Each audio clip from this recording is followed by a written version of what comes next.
on top of that, the great self-sacrifice when you see someone come to him when his father died. Imagine when your father's died and someone comes up to you from Syria. He sees you. He says, what's your name? He says, Hussein. Son of who? He says, son of Ali ibn Abi Talib. He said, may Allah curse you and curse your father Ali. If someone talked like that to you, how would you reply back to him? May Allah curse you and your father. The guy's name was Asmaa ibn Mustadrak. Imam said, is the wind of this area hurting you? Or maybe you've had a disagreement with your wife. Is there a shelter for you to stay in? Or has no one provided you with clothing? Please come and stay in my house if you are a stranger in this area. Wallah, that person began to cry. He said, Aba Abdullah, I cursed your father in front of you, and this is the way you reply back to me, by making your house available for you? He said, this is the family of Rasulullah and the way we treat people. People may come and curse us, but we come back with morals, because our grandfather Rasulullah came to perfect the morals of mankind.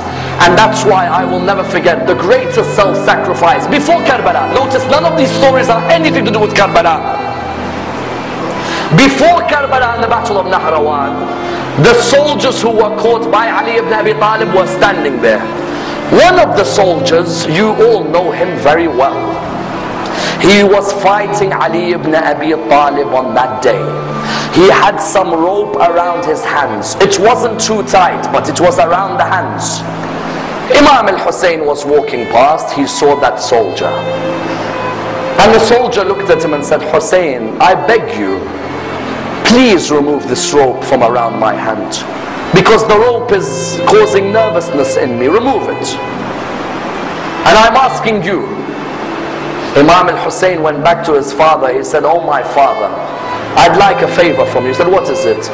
He said, this person over there, do you see him? He said, yes, I see him. He said, he says to me, the rope is tight around his hand, even though you will never put a tight rope, but it seems to have been hurting him. And he asked me to remove it. Oh my father, do you allow me? He looked at him and he said, Aba Abdullah, go ahead.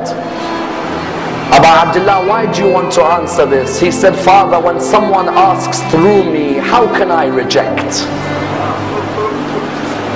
I don't want the person to be embarrassed.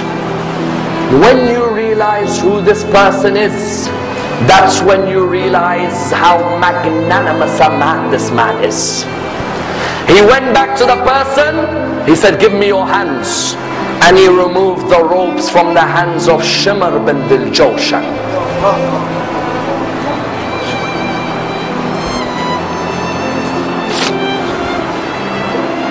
Tell me, which mercy did he show to you when he sat on your chest on the afternoon in Karbala?